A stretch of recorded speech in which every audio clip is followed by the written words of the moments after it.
O campeonato de xadrez dos Estados Unidos está em andamento no famoso já St. Louis Chess Club e já tivemos aí 3 rodadas, né, desse grande evento com ali uma lista de participantes bem interessante. A gente vê ali, a gente traz aqui a tabela de classificação e traz também os participantes, né?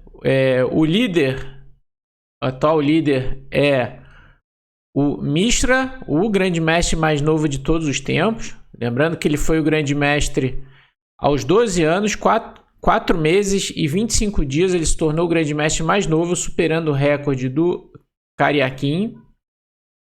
Está liderando ali com 2,5 em 3, seguido pelo Caruana e pelo Shankland. Então, Caruana aí é o rate mais alto, atual número 2 do mundo. Linier Domingues, outro grande mestre fortíssimo. Wesley Soto, mais um top aí do do que está jogando esse evento. O polêmico aí que movimentou os noticiários enxadrísticos aí no último ano, Hans Niemann, está em ação ali, está com 1,5 em 3, uma vitória, uma derrota e um empate. Verks, 2,620. Levon Aronian, outro jogador destacado aí da elite do xadrez mundial. Samuel Sevian, Jeffrey Cheong, o rei do Ultra Bullet, Andrew Tang, está jogando, e Ray Robson, que nesse momento ocupa a lanterna ali com meio ponto. O evento, esse torneio dá $250 mil totais de prêmio, né? E tá bem interessante, um evento bem bacana para a gente acompanhar. Vamos dar olhar uma partidinha aí do líder do torneio, Mishra, que foi jogada na segunda rodada contra o Andrew Tang, o rei do Ultra Bullet. A bela exibição do jovem grande mestre. Jogou peão rei, E4, E5, cavalo F3, cavalo C6. Ele optou pela abertura italiana com bispo C4.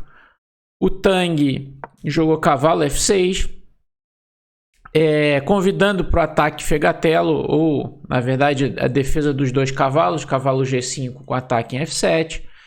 Porém, o Mishra jogou mais sólido D3 e o Tang jogou com bispo E7. Outra possibilidade mais jogada ainda é bispo C5. Vai para as linhas mais normais da italiana, mas bispo E7 é outra possibilidade, um pouquinho mais passiva, é verdade. O bispo fica dentro da cadeia de peões. Roque D6. Aqui as pretas ameaçam cavalo A5 e caçar o bispo de C4, então A4 é um lance importante, da casinha de A2 para o bispo. E além disso, ganha espaço na ala da dama. Roque jogou Tang, torre E1 e rei H8. Uma ideia bem típica. Aqui as pretas têm o plano de jogar cavalo G8 e F5 em muitas linhas. Outra possibilidade é o clássico bispo E6, propondo a troca dos bispos, e se tomar para dobrar os peões, abre a coluna F aqui. Outra possibilidade é jogar cavalo A5, atacando o bispo, e depois de bispo A2, C5. Depois esse cavalo volta para C6 e as pretas ganham espaço na ala da dama e no centro aqui, dominando essa casa. É um plano bastante comum também. Rei H8 também é um lance possível aqui. O Mishra desenvolveu o cavalo por C3. Cravou aqui o cavalo, o Tang. H3, bispo H5. E aqui jogou bispo E3 para impedir o incômodo cavalo D4. Aqui o Mishra, que atacaria novamente ponto F3 com a ideia de dobrar os peões aqui, ou forçar um G4 debilitante aqui do Roque das brancas. Dama D7 jogou o Tang. A5 jogou o Mishra, ganhando mais espaço ali na ala da dama. A6 foi o lance de resposta. As pretas impedem o A6 das brancas, poderia ser um pouco incômodo. Cavalo D5. Esse lance tem como objetivo trocar esse cavalo de F6. Depois da troca, você vai ter a possibilidade de G4 sem ter cavalo por G4, sacrifício que pode ser incômodo, e também libera caminho para o peão C para jogar C3, controlar a casa D4, apoiar um D4 e etc. Cavalo por D5 jogou o Tang, bispo toma. E agora cavalo B4, interessante lance aqui do Tang, manteve o bispo com o bispo B3 e finalmente chegou F5 aqui do Tang. Esse lance aqui ele está levando um golpe tático, mas acredito que tenha sido calculado aqui pelo Andrew Tang. Quem quiser pausar o vídeo para tentar achar. É bem interessante aqui, F5. Se as pretas quisessem evitar o tático, poderia ser jogado bispo G6, embora o bispo aqui fique mal colocado. E aqui até mesmo o G4 é um bom lance, impedindo F5, restringindo o bispo. Acredito que as brancas tenham pequena vantagem aqui. Porém, F5 permite cavalo tome E5. Vejam só.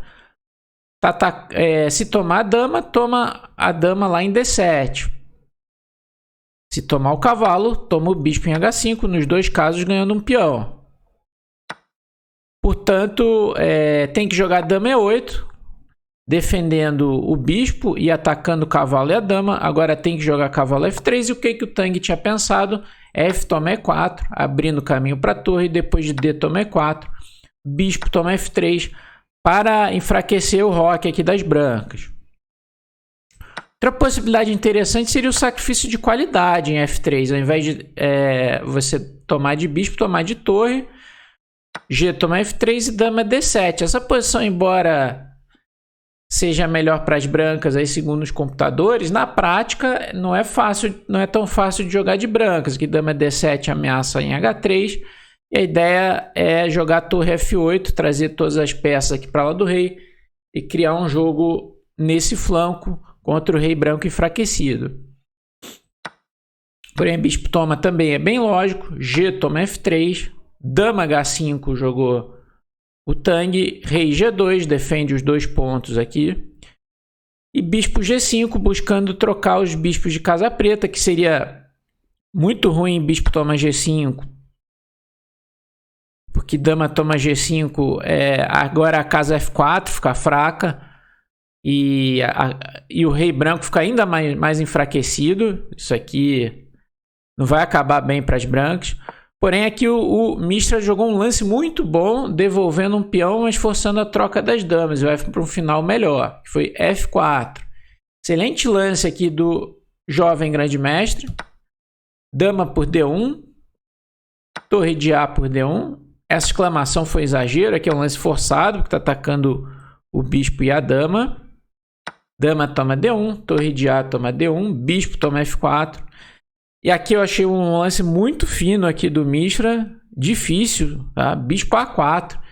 Esse lance tem como objetivo controlar a casa E8, para impedir torre de A E8. Não dá para jogar C6 para obstruir o bispo, porque o peão de D6 fica fraco. Aí daria para trocar e depois de torre toma cai em D6. E também o cavalo está meio que flutuando aqui em B4. Ele não faz nada e se voltar está sujeito a uma troca, aqui enfraquecendo a estrutura das pretas na ala da dama. Aqui jogou bispo E5 o Tang, a posição começou a piorar. Era melhor jogar um lance como H5, dando um respiro para o rei. Uma posição com pequena vantagem para as brancas. Bispo E5 ataca lá em B2, né? Porém aqui bispo D4 é um lance muito bom.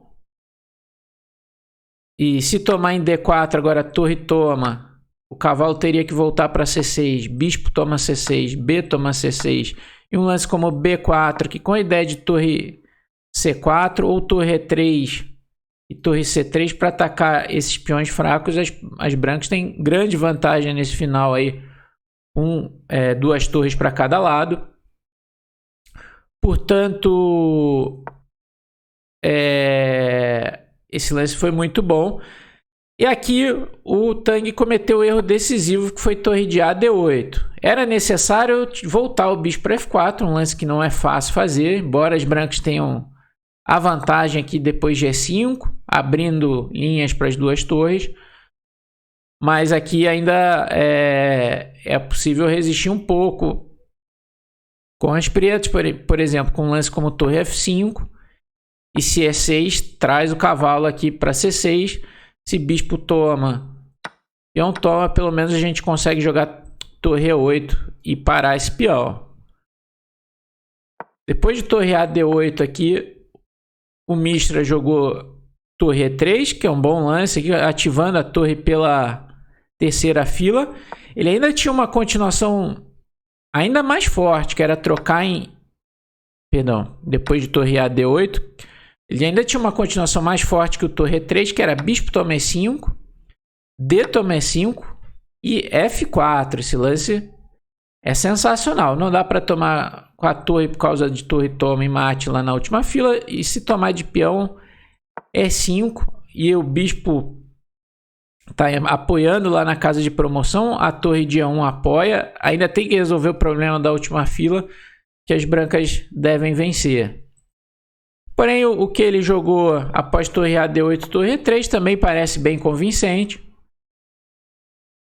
Aqui cometeu um erro que acelerou as coisas, o Tang, C5. Era ainda necessário novamente jogar bispo F4, embora depois de torre C3, atacando lá em C7, forçando um C5, bispo E3, esse peão de D6 está fraco. A posição das pretas seria muito difícil nesse final, mas ainda é possível lutar. Porém, depois de C5, bispo toma E5, D toma E5.